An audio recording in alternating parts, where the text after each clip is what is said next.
Team Squad here once again. Another comic review for you, everyone. This is the all-new Hawkeye #1. D-Money, Big J, Peacock, and Diamond Dave. We are Team Squad! Team Squad!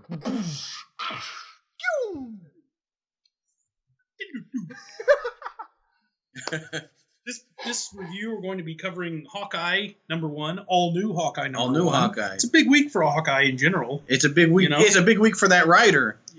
It is indeed. Jeff Lemire. He's doing a lot of stuff that we're liking. Yep. Valiant and this book and a couple other things. Descender, yeah. Yep. So the dude's busy, and we're glad he's busy. He's doing doing some some great stuff. So Clint Barton, he's doing a lot. He's taking down a spaceship with 3 arrows. If you're reading Guardians team, he's slaughtering Hydra goons by the dozens, and he even takes time to catch a toady frog.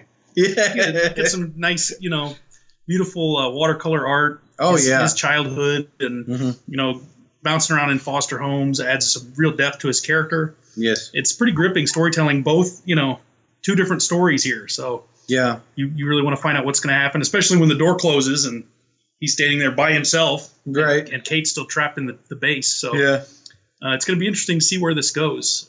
It was a good book. At the end, the name of the storyline is called Wunderkammer, and that's actually a name for a cabinet of wonders. That's like in German. Oh, really? Yeah, cabinet of wonders, which is really cool. If you Google it.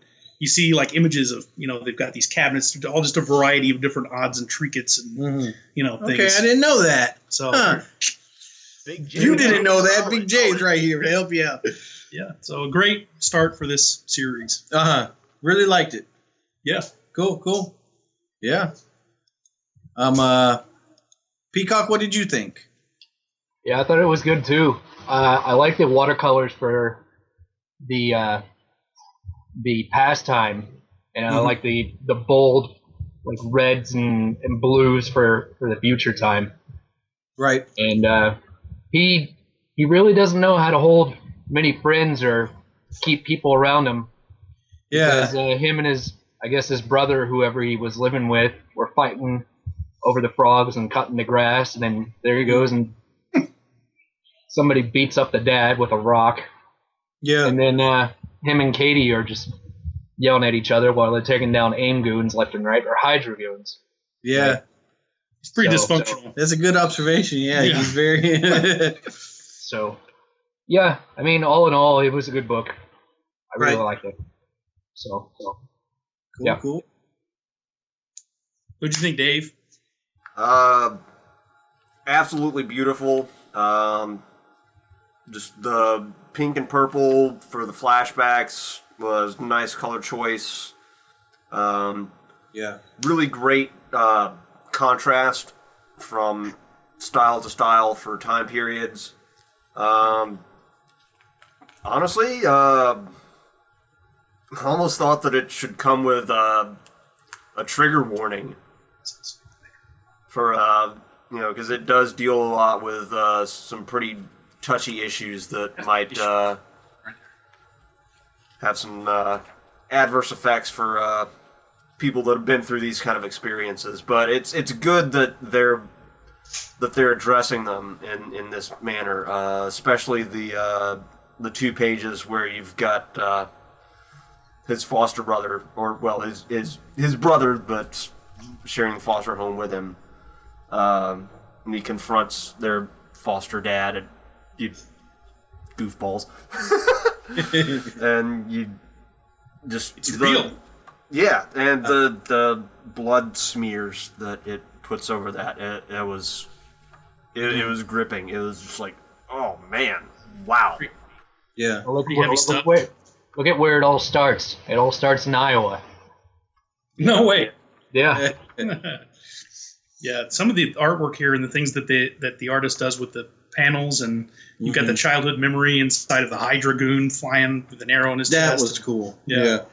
It's interesting, and it's really a lot of contrast between lighthearted, hunting for frogs, and then what you have to go home to face. It's just horrifying, and then having somebody in your charge that you're supposed to be teaching how to be swashbuckle and adventure, and then all of a sudden, oh my gosh, you left her behind in the thing, in the base. So it's goes back and forth between lighthearted and darker tones of story.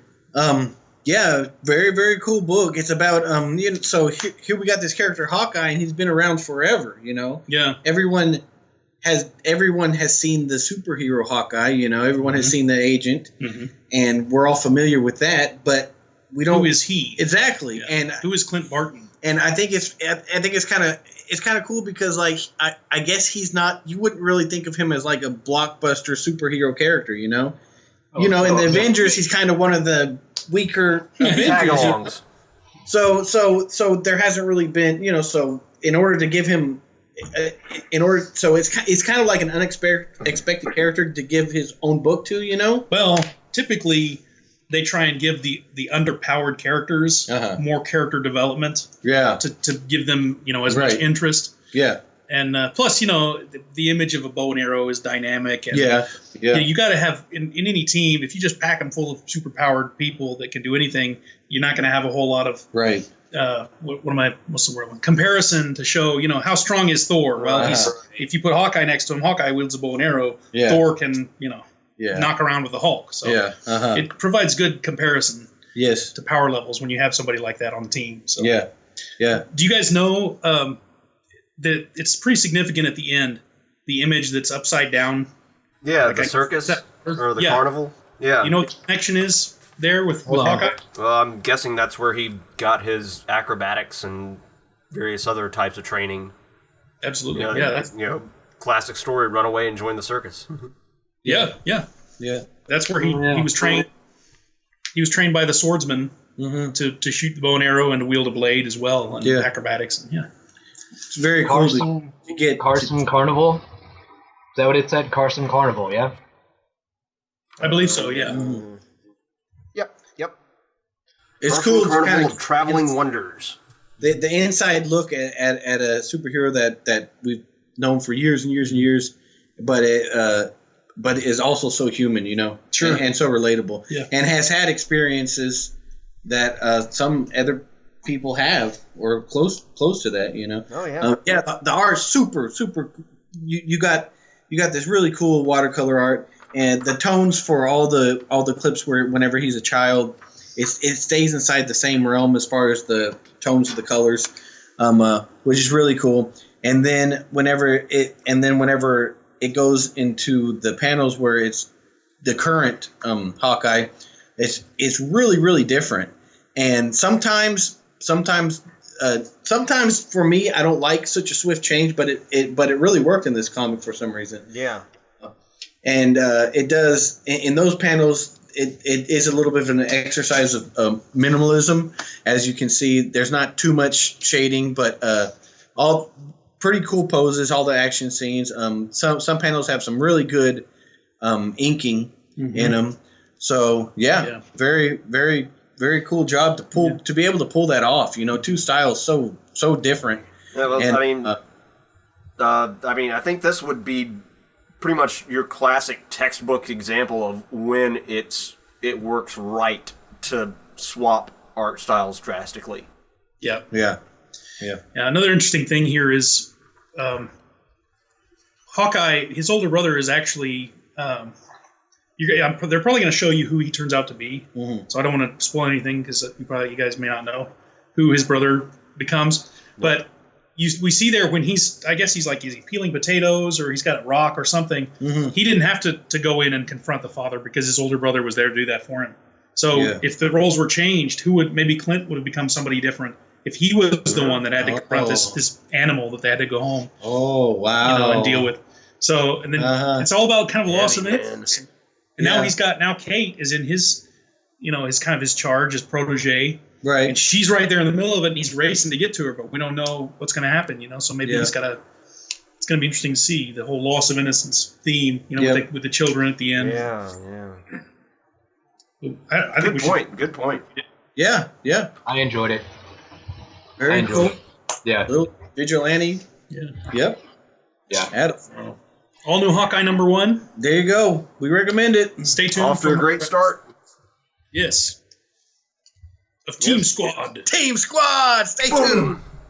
Stay tuned, like, subscribe, and tell your friends. Pow, pow, pow, pow, pow. Woo!